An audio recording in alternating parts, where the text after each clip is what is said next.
Heh. What is up, YouTube land? Hope you're having a good day. It's warm. Sure is. I hate summer. Not as warm as last week, but still warm. Pennsylvania has the worst of everything. The hottest of hots. It's also humid as crap. Maybe not the coldest of colds, but it gets pretty cold. So, get me out of here. Yeah, we're basically like Florida light, but also you can get cold as balls, too. Yeah, I could not live. I mean, so, the big meme of, like, Florida man, of, like, people doing weird stuff in Florida, and I'm like, yeah, their brains are literally fried. Like, I say and or do stupid stuff all the time if I'm, like, really hot or dying, you know? Like, I'll just say stuff and I'll be like, wait a minute, I don't mean that, you know, kind of thing. So, yeah. Florida man, it's all because of, the humidity's probably literally melting their brains. Oh, if you just literally just go with it. Yeah, I accidentally left the bunny hood on, which makes this minigame a lot harder. Oh, I see. And it goes faster. This is another minigame that we have to do all 3 days, but the bomb shoot one is definitely the hardest.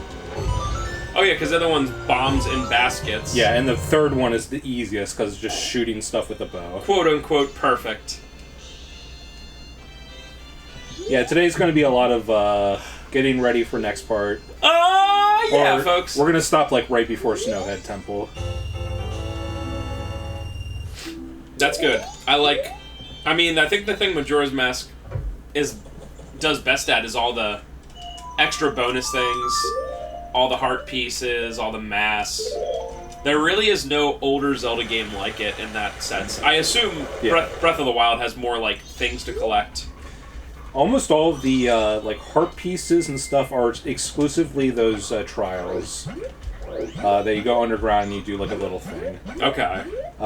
There's a couple of them that are more intricate into like having the trial open is like a big puzzle itself, and then the actual trial itself is just, they call them like Trial of Treasure or something, where they just give you the thing because they know that opening it up is the trial itself. The real trial was the friends we made along the way. But yeah, there's a lot of extra stuff in Breath of the Wild, but it's mostly like giving you different armor sets and other things like that. It's not for heart pieces or stamina. Okay. Which is kind of cool-ish, but also it feels like you just don't need any of it because the game's not that hard. Yeah, like, unless you're very, very, very good, Majora's Mask is pretty difficult.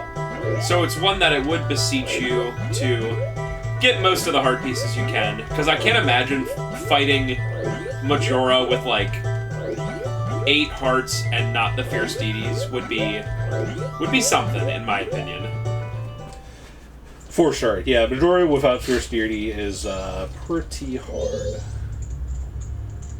I don't think this is a game that you have to get like all 20 heart pieces. I would assume that you're completely fine at like 10 or 12. But, yeah. You know, getting like a good, like, even getting 5 is like, you know, 20 heart pieces, which is like usually what most Zelda games have in the first place, and then there's 32 more on top of that. That is insane. So this is an interesting mass. This is the Send a Mass thing, and the mass itself is one of the worst in the game because you don't need it for anything. But getting it is fun, so I don't view this as like as bad as the Cafe Mask. That flip.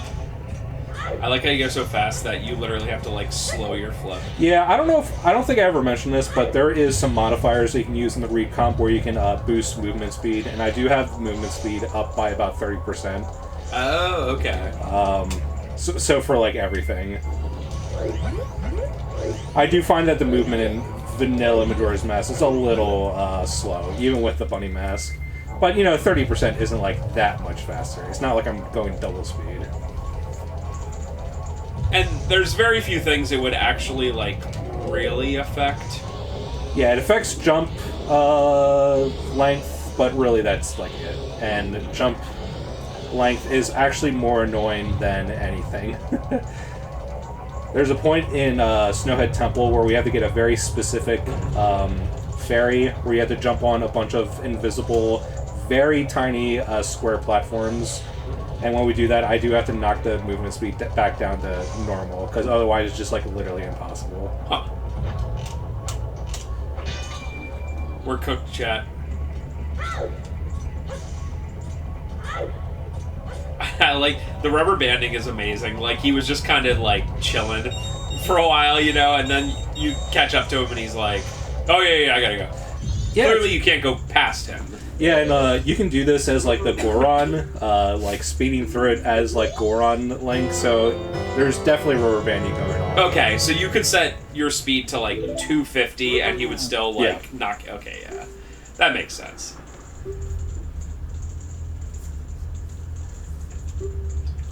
So there's some implications for the Deku that you see in the very beginning of the game. Hello? Can you open the thing? Okay. Why did that take so long? There's some implications about the Deku you see in the very beginning of the game that Tattle like tries to do a tutorial of you Z-targeting it, is implied to be that butler's like son, and that's where Deku Link came from. He was just lamenting. He was like, it was like I was racing my son again, but he's missing. Rip. So another sad thing. And you're supposed to, like, technically do it as Deku, like, story-wise. Deku Link. I guess so. Will he even start the race with you if you're not Deku? Yeah, like all the Deku know that you can transform into Deku Link after you save the princess. If you talk to some of the NPCs, they're like, you have some weird powers, don't you? Oh, okay, understood. Let's just make it day so there's actually music. No! Bro, that, whatever noise that is, that, I guess, whistle.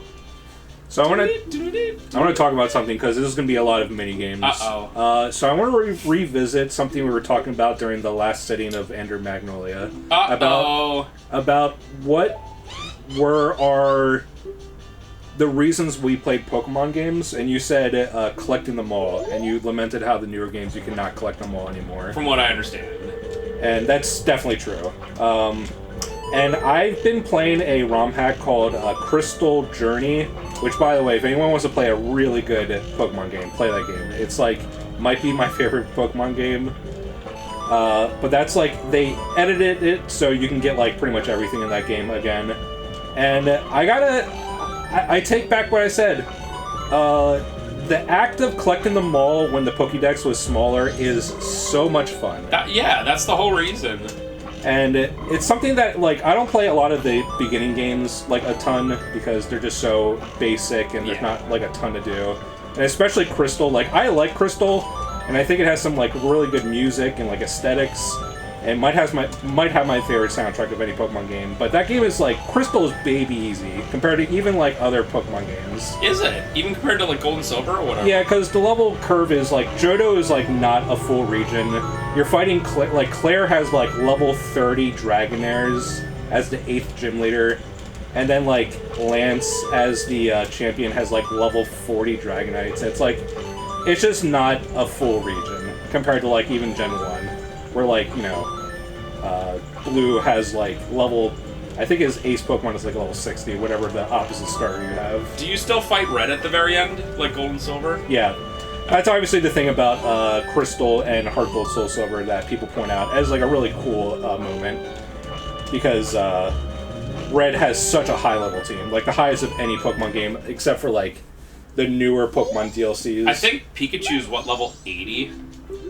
In Heart Gold, I think he's, like, level 90. Damn. Which is crazy. Well, no, I just watched a speedrun of Gold, and I'm pretty sure he was 80, so Okay. 90's insane. I mean, for Heart Gold, I've never seen I do think that they bumped it up a little bit for the remakes. But that is crazy. But the thing is about Red that's weird is that you're fighting, like, the 16th gym is, you do Blue, he's the new Earth badge leader, and you fight Blue, and he has, like, level 60 Pokemon, and then you go to Mount Silver, and then Red has, like, a level 80 Pikachu, and it's like, the level curve is all messed up in that game. Story-wise, doesn't it make a little bit of sense, though?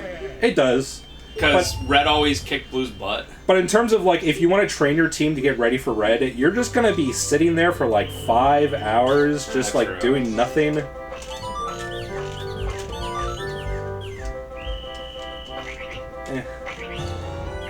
I'm not very good at aiming, but aiming in the N64 games, like, when you watch, like, ZFG or something do it, it's like, man, it's like they are just so used to how weird the aiming feels in this game.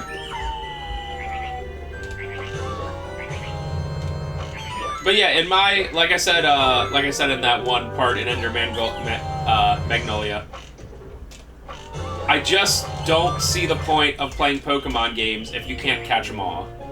But I was going through, like, I was playing that literally, like, Spencer messaged me, he's like, are we doing LPs? And I was literally playing that when he messaged me. And I was just having so much fun. I was, like, breeding Hitmonlee to get Tarok or whatever its name is, so you can, like, get Hitmonchan and Hitmontop. And, like, stuff like that when, like, the Pokédex isn't so big. Right.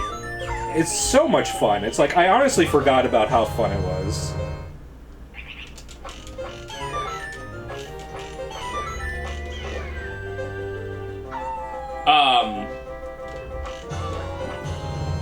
Yeah, once it got to Gen 3, where there was almost 400, I think that's way too much to get them all.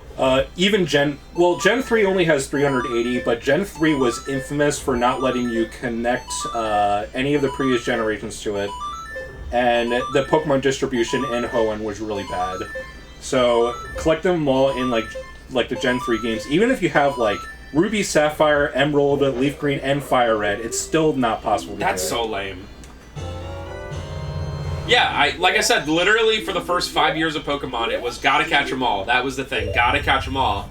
And obviously you cannot do that anymore, so there's no way they still use that catchphrase anymore. Yeah, I don't think they use that catchphrase. I have to run outside for just 1 second. John is painting out there and he just needs me to move something. I will be right back. John!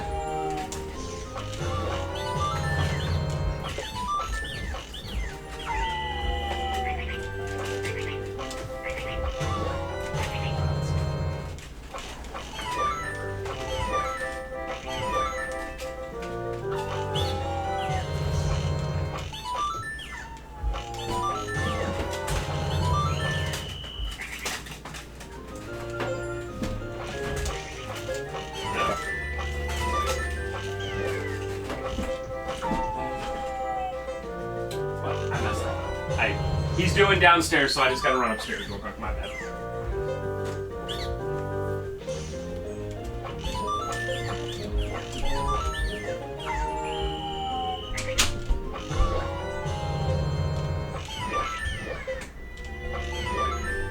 Spencer was trying to open the basement door over here, and I don't know why he couldn't do it, but he was struggling so hard. All these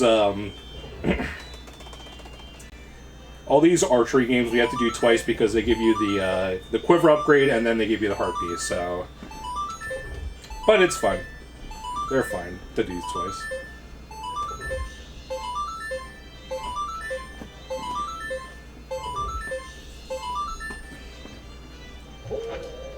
Pretty darn good, mate. Alright. Time to do even more archery.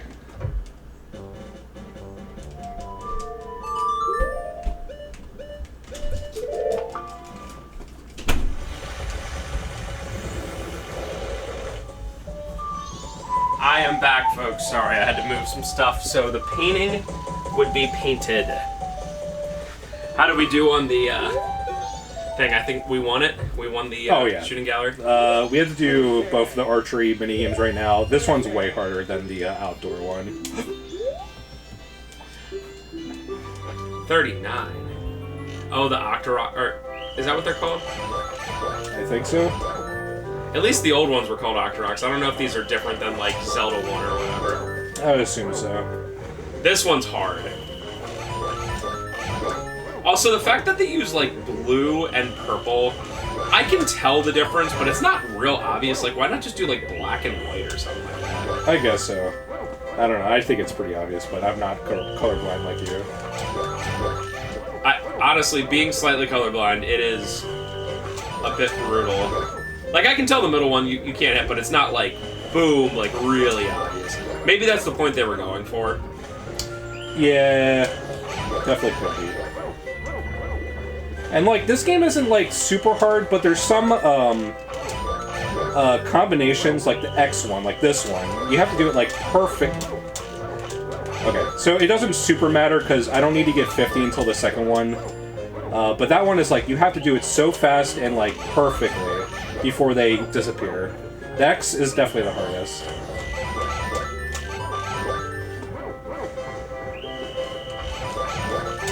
Wow, you didn't have enough time.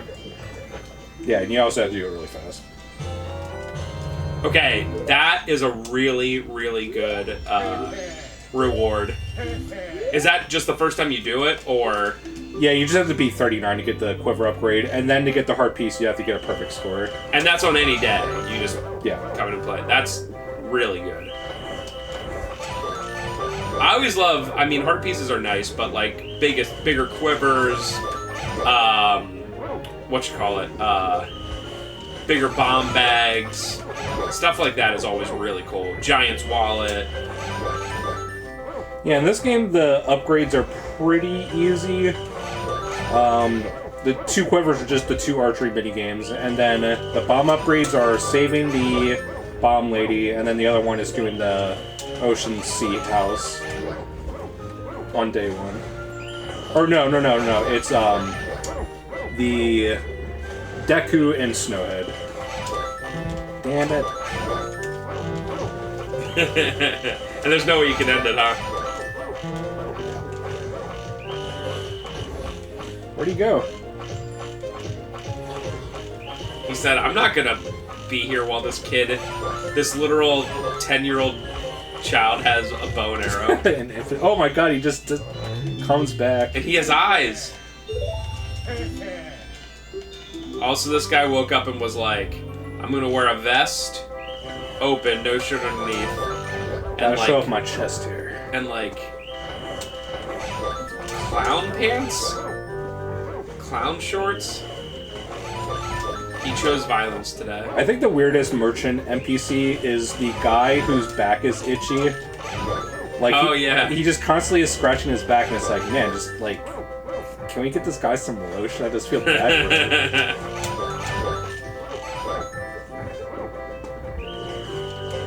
Get this man a back scratcher. No. If you do them any faster, does it cycle faster? Yeah. So that's something you also... I find this game to be much harder. Okay, that was so close to hitting the blue one.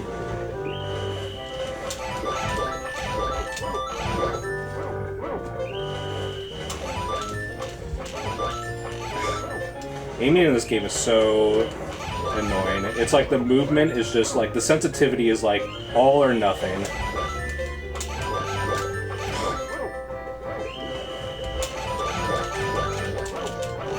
That would have been the biggest choke of all time. 2 seconds to just hit one. Nope. Perfect. Yeah, that is a very... I thought it was going to be a lot more hardcore with the time because I did not like finish a lot of those waves like super quickly. So in this universe, in this world, how many times do you think that like other people besides Link come in and actually play these games? Like, is random NPC like, yeah? I would assume that it'd be good now because literally the Clock Tower Festival is going on. Yeah, that makes sense. Or Clock Town Festival. Well, that's kind of like saying at the Effort Fair, are people going to play the games? And the answer is yes to an extent, but there's also going to be a bunch of teenagers that just walk around and don't play the games. To be fair, though, dude, the Effort Affair has gotten to the point where, like, every single thing about it is so expensive that we used to go like multiple days just to be like, oh, it's whatever, hang out there. And it's so expensive, we can only go once. Come on. As is obviously everything else, but literally any food stands, like, besides based toasted cheeseburgers, those are still like $5 or something like that. Nice. But everything else is like, oh yeah, you want to get this, brisket burger, $14, and it's like, what? And then it's gonna be handed to you by a guy with like a 6-inch long beard and thick glasses, and he's wearing a black T-shirt and for no reason black gloves. He's like, yeah. You want a drink? $7. This is artistry. Artistry. Wow. Give me your maps, Tingle. That's why when people are like, I don't think, and I don't want to start a whole argument with people that are watching and getting mad at me, but when a good game is $70 and people are like, what? And I'm like, bro, just go to McDonald's for 3 people and it's like nigh on $40. Like, and I understand people have to eat. I get that part. But it's like, bro, a video game can last you for weeks, like a good game. I'm not saying bad games should be $60, $70, but even back at the PS2 era when there were 50 people were like, what? Dude, food is getting so expensive, but meanwhile, like, pizza is still, like, the cheapest thing ever, and it's like, how does that work? Yeah. Like, for dinner today, I literally got a Domino's $8 pizza, and, like, I only ate half of it, so I'm gonna have, like, another meal tomorrow. I guess because it's, I mean... I guess it's just, like, the cheese isn't necessarily really expensive. I guess it's just the cheapest ingredients, but I just cannot... Like, Domino's has, like, 3, 4, 5 employees working at all time, plus delivery drivers.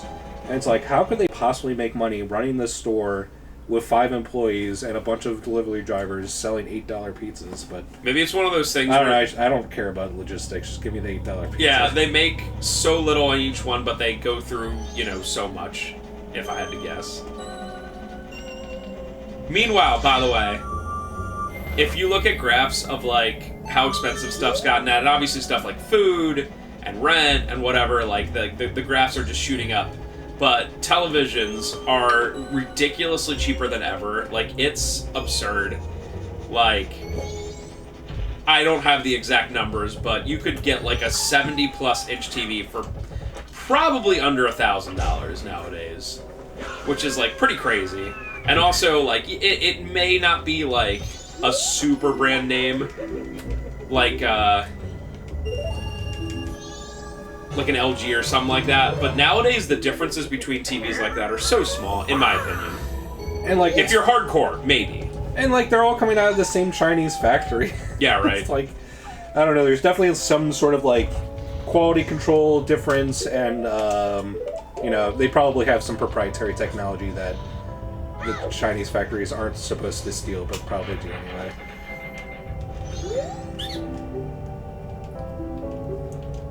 I mean, it's to the point where that used to be, like, 8-10 years ago, that used to be the thing when people would go Black Friday shopping, they're like, oh, TVs, whatever, and now it's like, bro, why even bother? Like... It is crazy how cheap they are. Normally, you could get, like, a 50-inch TV for, like, what, a couple $100? Like, it's gonna be a no-name, but, like, whatever, And if you're especially cheap, you can buy those TVs that, like, subsidize themselves on, like, showing you ads. Oh my god, I cannot imagine. I mean, it sounds awful, but, like, I mean, if you're truly, truly poor, and that $100 discount, like, matters, just having... It exists, and it's available. I mean, even in streaming services, there are, like, very, very few that don't have ads anymore. Like, it's insane. Yeah, that would be terrible. So you pay, like, I don't know, 10, 12, 15 bucks a month, and then it's still like, hey, that's why most of what I watch is on Tubi. It's free and it has ads. And the ads aren't ridiculous. It's not like, if you watch a movie, there'll be like maybe 3 ad breaks in like a 2-hour movie. But I'm like, it has more choices because it's the free choice. And I don't have to pay, which I'm going to get ads anyway, so who cares? Forgot about this.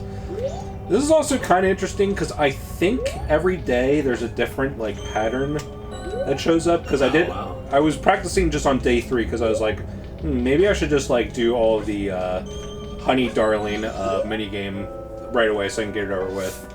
But then a bunch of stuff was different like that, and then especially the placement of the frozen Grandpa Goron. Oh, this is definitely the Lens of Truth. Yeah. But yeah. The Grandpa Goron was somewhere else, and I literally couldn't find him, and I was like, until like the spring water cooled, and I was like, cool. Huh. Literally not even in the same area. It was, if you do it day 3, he's by the bottom of the cliff you have to climb, which is like a completely different load area, which is strange. That was a disappointing cave. Like, I didn't expect like a mini dungeon, but it was literally just like, enter this cave, open the chest. Yeah. Alright, idiot, you got the Lens of Truth now. It's like, why not just give me the Lens of Truth, Mr. Owl? They obviously do it so when you come back, you don't have the owl to save you, and then you're just naturally going to see Darmani, his ghost, with the Lens of Truth coming back. So it's designed well, but yeah, I forgot about that. I do agree that it's a little underwhelming. But in terms of this is well designed. In terms of like, hey, there's a ghost there, you should talk to him. Now they have the lens, but they like direct you in a way that you're definitely going to see it.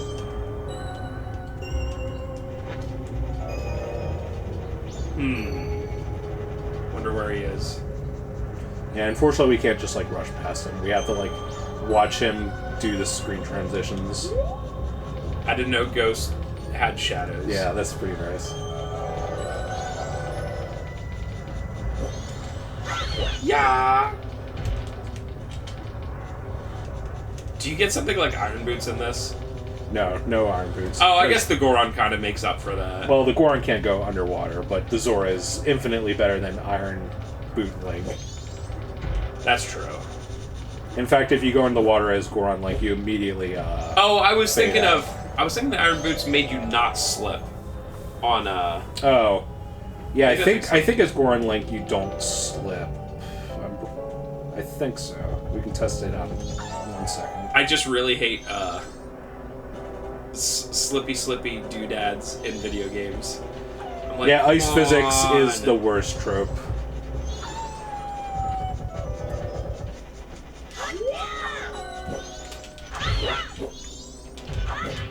Sir, I know where you're going. Where is he? Oh my goodness. That's weird. I think he might have stopped because I wasn't looking at him. Hey, kid, look at me.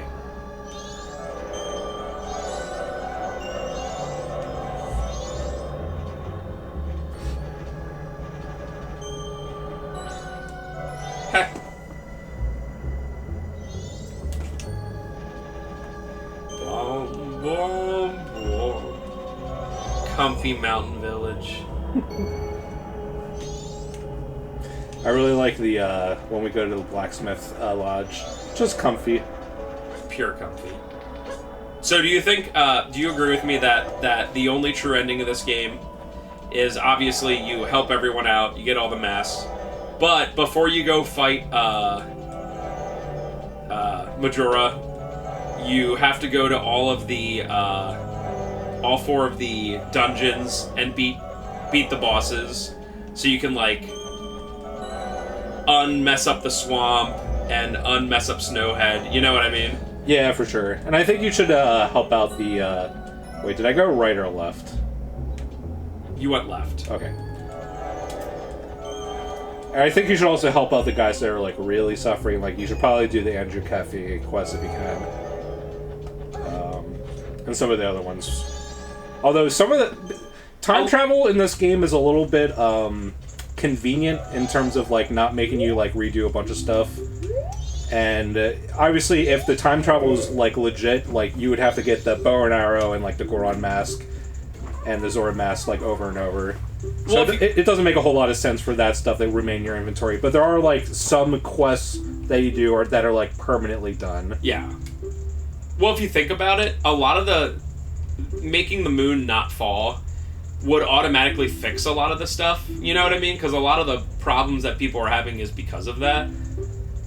So, like, with the fact that the moon wouldn't be killing everyone. Well, for example, the Andrew Cafe quest.